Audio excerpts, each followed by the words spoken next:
Dans une prison austère du sud de la France, Claire Dubois, une jeune gardienne de 26 ans, mène une existence réglée jusqu'au jour où un détenu, Étienne Moreau, lui confie une requête bouleversante.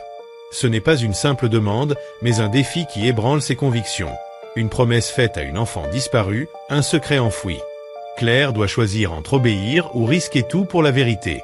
Son quotidien dans les couloirs gris de la prison de Marseille est marqué par une discipline impeccable, héritée de son père, un gendarme respecté qui lui répétait « Protège les faibles, mais ne trahis jamais ton honneur ».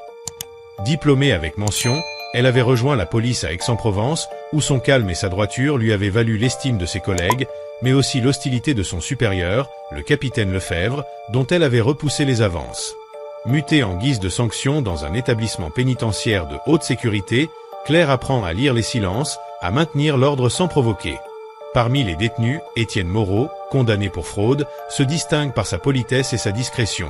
Il aide les autres à rédiger leurs lettres, mais ses yeux trahissent une douleur profonde. Un soir, Claire le surprend serrant une photo vide dissimulée, celle d'une petite fille souriante aux cheveux bouclés.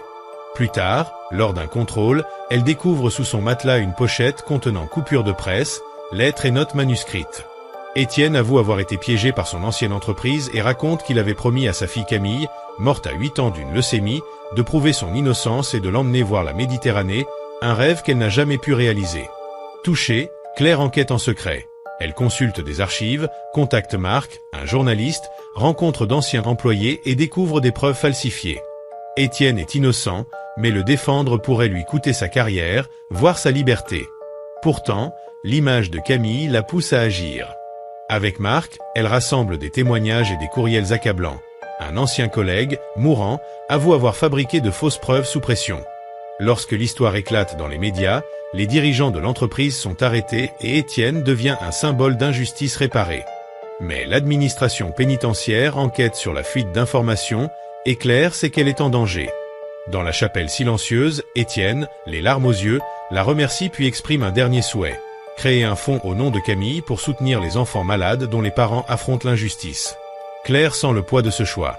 Accepter, c'est renoncer à sa vie d'avant. Refuser, c'est abandonner Camille, Étienne et tout ce qu'elle croit juste. En croisant le regard déterminé d'Étienne, elle comprend ce qu'elle doit faire. Pour soutenir des enfants malades victimes d'injustice, elle lit dans ses yeux à la fois une étincelle d'espoir et une douleur profonde. Elle incline doucement la tête. « Je suis à vos côtés ». Ces mots scellent un engagement lourd de conséquences. Elle sait que cette décision peut bouleverser bien plus que le destin d'Étienne. C'est aussi sa propre vie qu'elle met en jeu. Le lendemain, l'innocence d'Étienne fait la une des journaux. Les chaînes d'information montrent son visage alors qu'il franchit enfin les portes de la prison, libre après 3 années perdues. Depuis sa petite chambre à Aix-en-Provence, Claire observe l'écran, son téléphone vibrant sans répit. Appel de la direction pénitentiaire, messages de collègues et de journalistes. Elle laisse tout sonner. Derrière la vérité qui éclate, elle sent planer le prix de son geste. L'enquête interne s'intensifie, son nom figure en haut de la liste des suspects d'une fuite.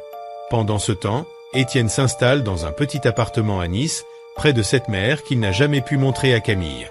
Un soir, il téléphone à Claire. Sa voix, enfin débarrassée des murs de béton, reste chargée de souvenirs. « Il faut lancer le fond », dit-il avec urgence. Claire pense à sa carrière, à la stabilité chèrement acquise, puis au sourire de Camille sur la photo qu'elle garde près d'elle. Elle comprend qu'elle ne peut plus reculer. Le lendemain, elle remet sa démission au directeur de la prison, M. Dupont, un homme droit qu'il a toujours estimé. Dans son bureau, il lit la lettre, le visage grave. « Claire, je sais ce que vous avez fait pour Moreau, dit-il doucement. L'enquête a trouvé des traces de vos recherches, mais, en 30 ans, j'ai rarement vu quelqu'un faire preuve d'autant d'intégrité. Je ne peux pas vous soutenir officiellement, mais je vous comprends. » En quittant son bureau, Claire ressent à la fois un soulagement et une angoisse sourde. Elle laisse derrière elle salaire, sécurité et carrière, mais avance vers quelque chose de plus grand. Une semaine plus tard, elle retrouve Étienne dans un café niçois donnant sur la promenade des Anglais. Sans son uniforme de détenu, il semble presque un autre homme, cheveux bien coiffés, regard plus vif malgré les années perdues. Ils passent des heures à échanger, dressant des listes d'hôpitaux, d'avocats, d'associations. Leur objectif, créer un fonds capable d'aider les familles prises dans des crises médicales et juridiques. Forte de son expérience dans le système judiciaire, Claire accepte de l'accompagner sans mesurer pleinement l'ampleur de ce choix. Les 3 mois suivants filent à toute vitesse. Claire puise dans ses économies pour subsister. Il dépose les statuts du Fonds Camille, rédige des projets, sollicite des donateurs. Étienne, animé d'une énergie presque inquiétante, passe des nuits entières à écrire des demandes de subventions. Claire s'inquiète, il transforme sa peine en moteur, mais elle devine que cette mission lui redonne un sens. 6 mois après la libération d'Étienne, le Fonds Camille ouvre officiellement. Leur premier dossier concerne Sophie Laurent, mère célibataire à Toulon. Son fils Lucas, 8 ans, lutte contre un cancer. Le père, incarcéré pour une infraction mineure, laisse Sophie seule face aux factures et aux démarches. Un samedi, Claire se rend chez elle. L'appartement est modeste, encombré de jouets et de papiers médicaux. Lucas, frêle et pâle, joue sur une vieille tablette, son sourire fragile rappelle à Claire la photo de Camille. Elle aide Sophie à trier les documents, à comprendre ses droits. Submergée, Sophie pleure de soulagement.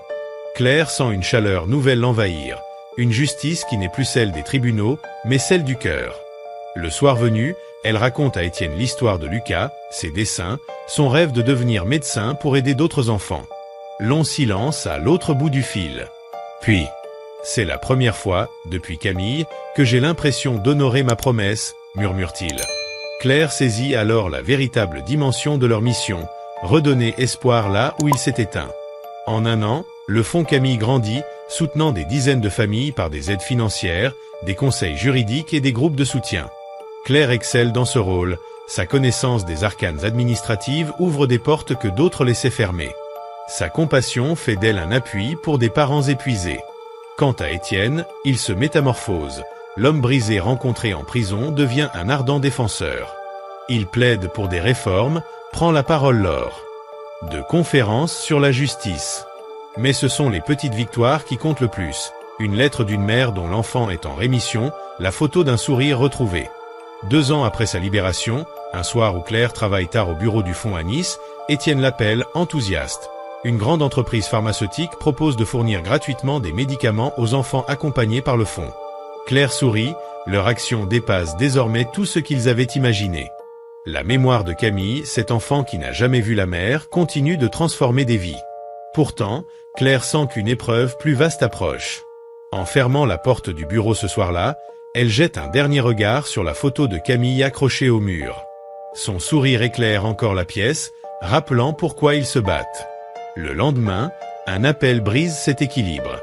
L'inspecteur Martin, ancien collègue d'Aix, lui annonce une enquête fédérale visant Agrovita, l'ancienne société d'Étienne, accusée de falsification massive. Produits contaminés, normes ignorées, décès provoqués partout en France. Des lanceurs d'alerte ont été réduits au silence, des preuves détruites, des avocats compromis. Les procureurs, bloqués par la peur, ont besoin d'Étienne. Lui seul connaît les pratiques cachées de l'entreprise. Quand Claire l'informe, elle entend sa peur. Ils m'ont déjà volé 3 ans, Claire et Camille. Témoigner signifierait rouvrir des blessures, affronter des avocats qui l'ont détruit, mettre sa sécurité en péril, délaisser le fonds au moment où il prend son essor. Mais refuser, c'est laisser Agrovita nuire encore. Il se retrouve dans un parc de Nice, près de la mer, là où Étienne avait dispersé les cendres de sa fille. Assis sur un banc, il regarde des enfants jouer sous les pins. Ses mains tremblent légèrement. Il évoque les cauchemars revenus depuis l'appel de Martin, l'impuissance vécue en prison, le procès, la perte de Camille. « J'avais juré de la protéger et j'ai échoué », souffle-t-il. Claire écoute, le cœur lourd. Puis sa voix change, plus assurée. Il se souvient de sa discussion avec Sophie, la mère de Lucas. Elle m'a dit que le fonds ne leur avait pas seulement offert de l'aide, mais rendu foi en l'humanité. Ces mots touchent Claire. Elle pense à son père qui lui répétait « La justice n'est pas qu'une règle, mais ce que tu fais pour les autres ». Elle pose une main sur l'épaule d'Étienne. « Vous n'êtes plus seul. Le fonds vous a donné une voix, une légitimité.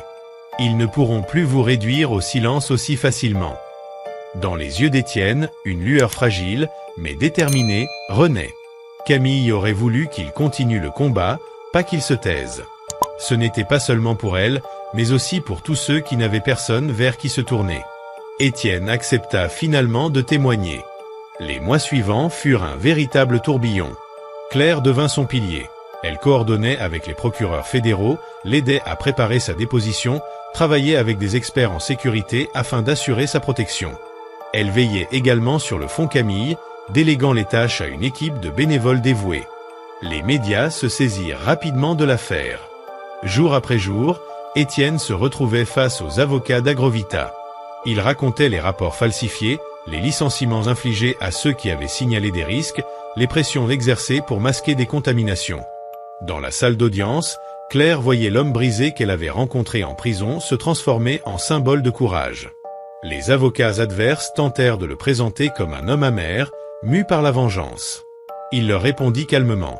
S'il cherchait à se venger, il ne consacrerait pas ses journées à venir en aide à des enfants malades. Le procès devint une tempête médiatique, les journaux titraient sur la chute d'Agrovita. Dans la salle, les familles des victimes emplissaient les gradins, oscillant entre douleur et espoir. Après 5 jours d'audience, le jury délibéra. 6 heures plus tard, le verdict tomba.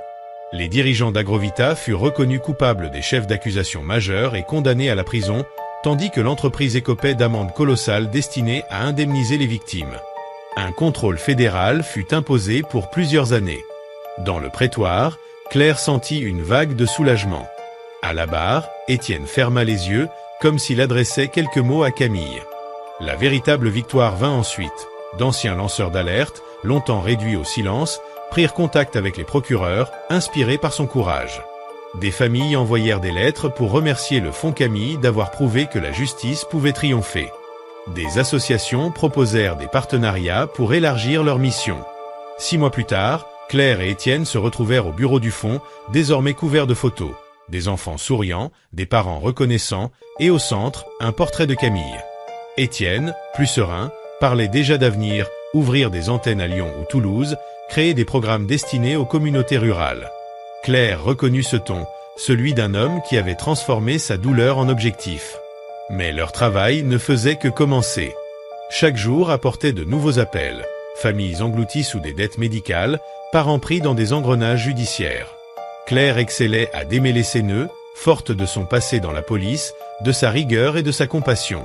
Étienne, lui, s'adressait aux décideurs, aux médecins, aux responsables politiques avec une éloquence forgée dans l'épreuve. Ensemble, ils bâtissaient un héritage, celui d'une petite fille qui n'avait jamais vu la mer, mais dont le rêve changeait des vies. Claire savait que d'autres entreprises comme Agrovita existaient encore, et que d'autres familles souffraient. Pourtant, pour la première fois, elle se sentit exactement à sa place. 2 ans et demi après la libération d'Étienne Moreau, leur mission était devenue un phare d'espoir. Les murs du bureau, à Nice, affichaient les visages de dizaines de familles sauvées du désespoir, et au centre, Camille souriait, comme si elle veillait sur eux. Claire referma un dossier, celui d'un père récemment libéré grâce à leurs avocats, dont la petite fille venait d'entrer en rémission. Chaque victoire faisait écho au rêve de Camille. Étienne entra, un sourire discret aux lèvres, l'homme brisé de la prison était devenu un défenseur infatigable. « J'ai une idée, dit-il. Et si nous allions plus loin ? Des programmes scolaires pour sensibiliser les enfants à la justice. » Claire reconnut cette flamme dans sa voix, celle qui avait transformé une promesse en mouvement. Les défis restaient nombreux. Chaque jour, des appels arrivaient, des parents écrasés par des dettes médicales, des familles broyées par des injustices. Claire avançait dans ce tumulte avec une précision apprise dans la police et une empathie qu'elle découvrait pleinement. Étienne dialoguait avec les hôpitaux, les médias, les institutions, portés par sa résilience.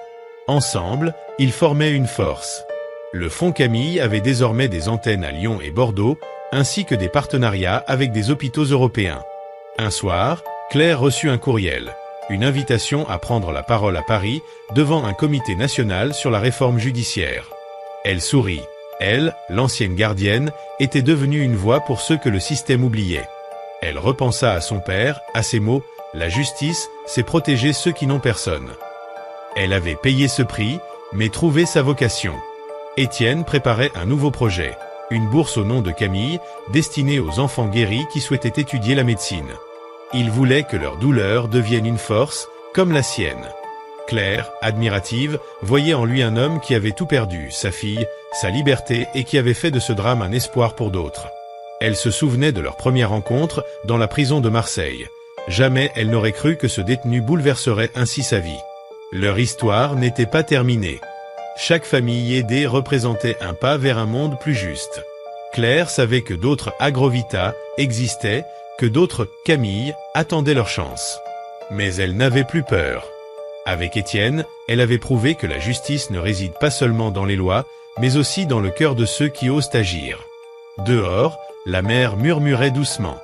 Camille n'avait jamais vu ces vagues, mais son rêve vivait dans chaque enfant sauvé, chaque famille relevée. Claire ferma les yeux, apaisée. Elle avait tout risqué, et au bout du chemin, elle avait gagné bien plus. Les mois suivants furent marqués par une effervescence nouvelle au siège niçois du Fonds Camille.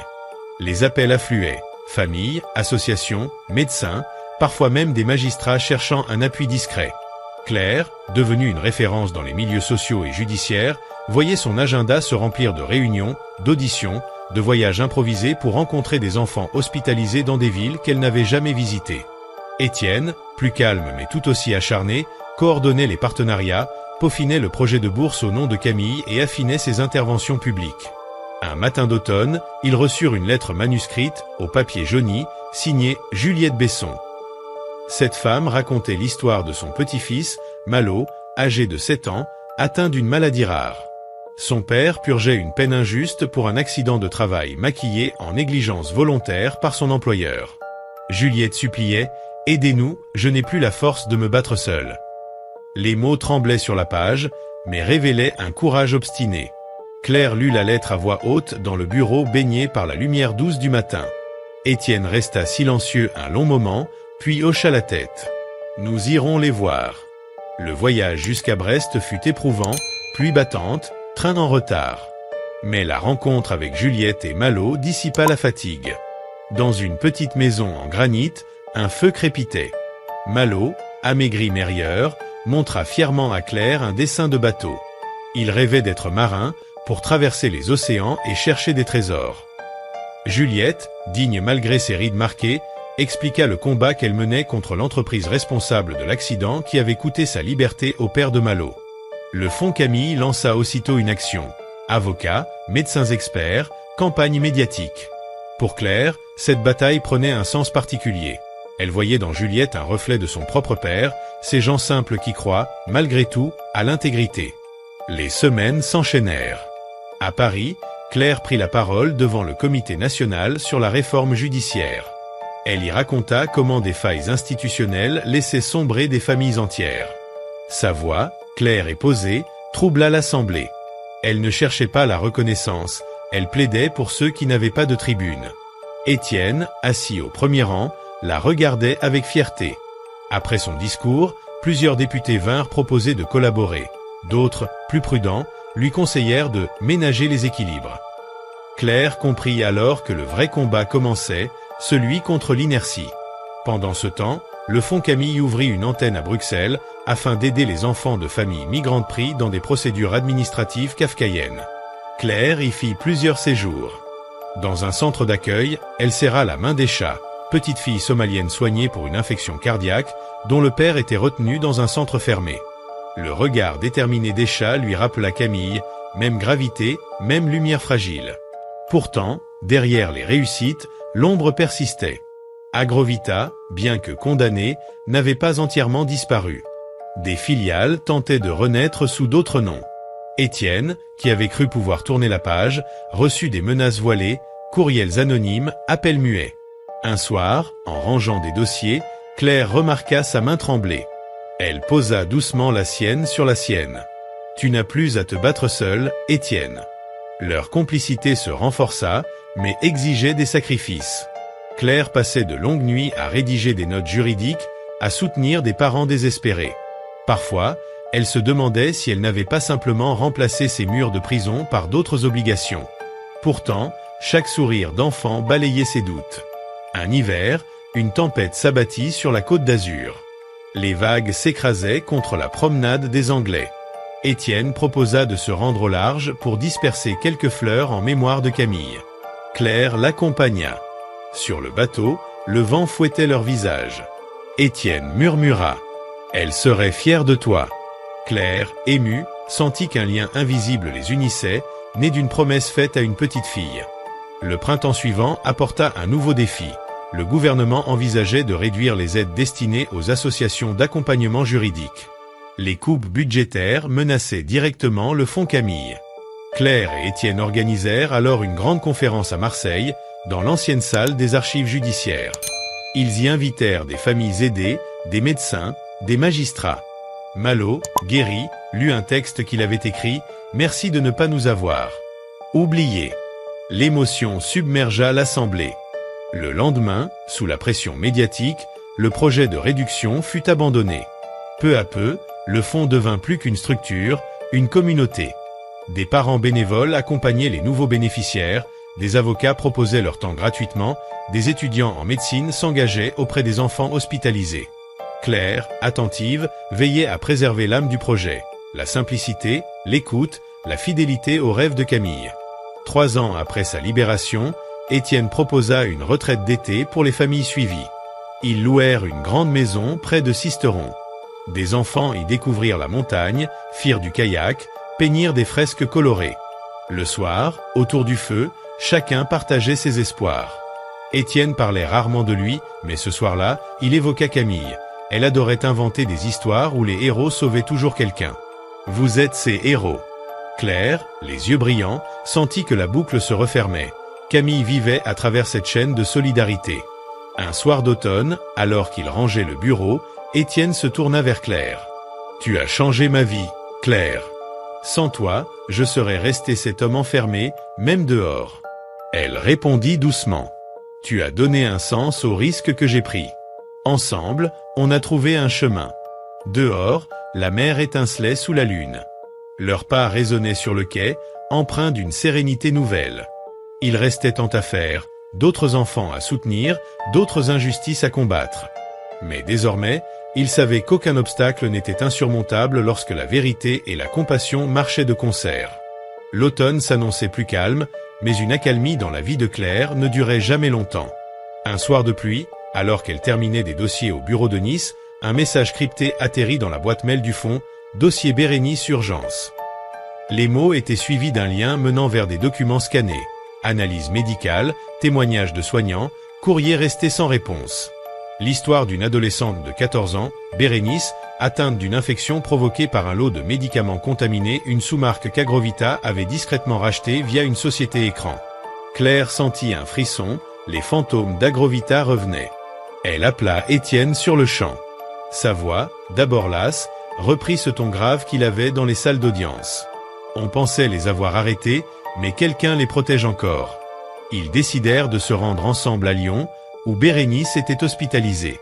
Dans la chambre claire, l'adolescente dormait, une perfusion au bras. Sa mère, une institutrice au trait tiré, leur expliqua le parcours semé de refus. Laboratoire qui se renvoyait la responsabilité, administration opaque, avocat intimidé. Étienne serra les poings, Claire, d'une voix douce, promit qu'il n'abandonnerait pas. De retour à Nice, ils convoquèrent leur petite équipe, juristes, médecins, bénévoles. Un plan se dessina. Collecter les preuves, identifier la chaîne de distribution, protéger la famille Bérénice. Mais Claire pressentait que ce combat dépasserait tout ce qu'ils avaient connu. Les ramifications internationales d'Agrovita touchaient désormais l'Europe entière. Dans ce tumulte, leurs liens se resserraient. Parfois, après une longue journée, ils marchaient jusqu'au bord de mer, silencieux, laissant le vent effacer le poids des témoignages entendus. Étienne parlait peu de Camille, mais Claire voyait que chaque enfant sauvé apaisait un peu la plaie ouverte par son absence. Quant à elle, elle avait appris à accepter que sa vie d'avant uniforme, horaire fixe, certitude s'était effacée. Elle appartenait désormais à cette cause. Un matin d'hiver, alors que le soleil se levait sur la baie, Claire eut la conviction que le Fonds Camille entrait dans une nouvelle ère. Celle où il ne suffirait plus de réparer, mais où il faudrait prévenir, dénoncer, réformer. Elle se retourna vers Étienne. Il est temps qu'on passe de la défense à l'attaque. Dans son regard, elle retrouva cette lumière qui les avait déjà portés à travers tant d'épreuves. Le chemin à venir serait périlleux, mais ils n'étaient plus seuls. Derrière eux, des dizaines d'enfants, de familles, de citoyens prêts à dire non à l'injustice. Le sourire de Camille, accroché au mur du bureau, semblait leur souffler qu'il fallait continuer. Les jours suivants, Claire et Étienne plongèrent dans les archives administratives et les bases de données sanitaires. Chaque soir, le bureau du fonds se transformait en salle d'enquête. Piles de dossiers, cartes accrochées au mur, fiches reliant des noms d'entreprises aux photos de médicaments retirés du marché. Leur principal obstacle était l'opacité des circuits d'importation. Les lots incriminés avaient transité par 3 pays avant d'arriver dans l'Hexagone. À mesure qu'ils démêlaient la toile, un nom revenait. Alcyon Pharma, une filiale récemment créée, dont le siège officiel se trouvait à Malte. Étienne, crispé, reconnut plusieurs signatures d'anciens cadres d'Agrovita. Pour avancer, il fallut solliciter des alliés. Claire contacta Martin, l'inspecteur qui les avait aidés lors du premier procès. Il leur mit en relation avec une cellule européenne spécialisée dans les crimes sanitaires. Le dossier devint plus lourd encore. Documents falsifiés, rapports d'innocuité truqués, acheminement clandestin de l'eau mal testée. Pendant ce temps, Bérénice luttait contre une fièvre persistante. Claire lui rendait visite dès qu'elle pouvait, apportant des livres et un carnet pour qu'elle y dessine. « Quand je serai guérie, je ferai un tableau de la mer », disait l'adolescente, un mince sourire aux lèvres. Ces mots renforçaient la détermination de Claire. Ce combat n'était pas seulement juridique, il était vital. Une nuit, Étienne trouva, dans un vieux disque dur conservé après son procès, des échanges internes d'Agrovita qui parlaient des « externaliser les lots douteux ». Preuve que la contamination était connue depuis des années. Ils décidèrent de transmettre ces éléments aux procureurs européens. Mais plus ils avançaient, plus les pressions augmentaient. Appels anonymes, messages brouillés, invitations à « laisser tomber pour votre sécurité ». Un soir, alors qu'ils quittaient le bureau, une voiture noire les suivit plusieurs rues avant de disparaître. Étienne, pâle, songea à tout ce qu'il avait déjà perdu. Claire posa la main sur son bras. « On ne recule pas. Pas maintenant. » Ils renforcèrent la sécurité du fonds, encryptèrent les courriels, mirent Bérénice et sa mère sous protection discrète. Puis ils déposèrent officiellement plainte auprès de la Cour européenne de justice sanitaire. L'affaire prit aussitôt une dimension internationale, journaux, chaînes d'infos, ENG. Dans l'hôpital de Lyon, Bérénice suivait ces développements sur une tablette, entourée de dessins d'enfants qu'elle avait rencontrés lors de ses soins.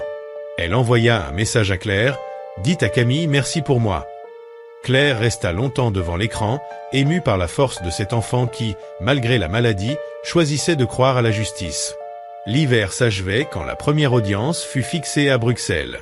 Claire et Étienne, vêtus sobrement, franchirent les portes imposantes du tribunal.